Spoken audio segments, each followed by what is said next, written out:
Welcome to Rheidon Tech. Want your car to charge overnight when electricity rates are lower? Here's how to set up scheduled charging in Rheidon Plus. One thing to know before we start: scheduled charging is not available while Charging Planner is active. Open the Rheidon Plus app and select your charger from the home screen. In charging mode, select manual. Check that plug to start is turned off. Now tap Schedule Charging.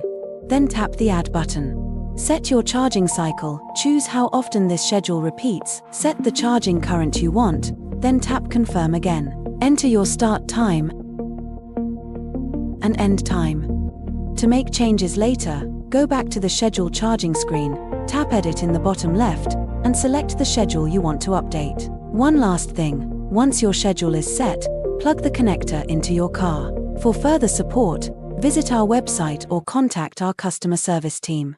Happy charging!